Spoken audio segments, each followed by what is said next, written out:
Hey everyone, Christian here, back with another video for you. Today we're going to be taking a look at Remothered Broken Porcelain. This game came out on October 13th, 2020, and I picked up the Xbox One version of the game and have completed the game twice now.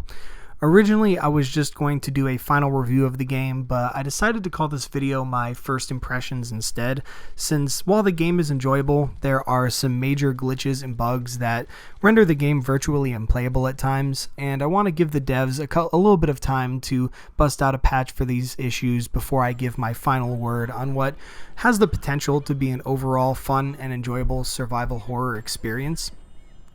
Now, I played the first Remothered game recently and I enjoyed it quite a bit, and rewatching the trailer for Broken Porcelain got me really excited as it seemed like an overall improvement to the first game. And in many senses that is true. Graphically, the game is highly improved, the facial models look improved over the first game, the environment maintains the same scary aura from the first game while having a much more exciting set piece selection and color palette to look at, and the game overall is still scary. The first game was quite scary at times, and I still find myself at the edge of my seat while playing through Broken Porcelain. Now, my biggest gripe with the first game was it felt very clunky and cheap at times, especially in the stealthing sections. Sometimes I would get spotted by enemies when I don't think they were looking at me, or I would get stuck on objects when I was running away. And overall, Broken Porcelain does improve a lot on the gameplay perspective. During these stealthing and running sections, I feel like the game is smoother, and the throwable defense item carried over from the first game feels a lot better and easier to manage.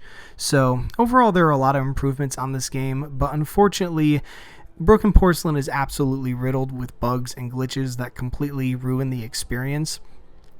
Now, when it comes to smaller developer titles like this game, I usually go into it expecting the game not to be perfect, and there are certainly a lot of minor glitches on a purely cosmetic level that range from hair glitches to clothing glitches to sometimes the facial animations will bug out, but that doesn't detract from the overall gameplay.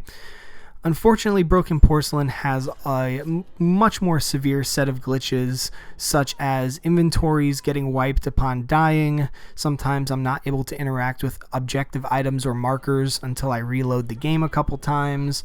At one point, an essential NPC didn't load in, and I found myself wandering around an area for 30 minutes until I thought to reload the game, and then an NPC loaded in that wasn't there before and allowed me to progress. And sometimes you just get grabbed by enemies or hit by things out of nowhere. Enemies will just sometimes teleport over to you and then you're dead. Now, the worst glitch of all happened to me during a boss fight where I died, and when I reloaded back in the game, my weapon was completely gone. And this isn't like a throwable type item that you can find anywhere on the map. It's actually a specific weapon that was necessary for the boss fight, and it was just gone. And I reloaded the game a couple times, I searched around for the weapon, and I just couldn't find it, and I eventually had to start a completely new run through of the game. Stuff like this is not only really aggravating, it's actually completely ruins the game experience.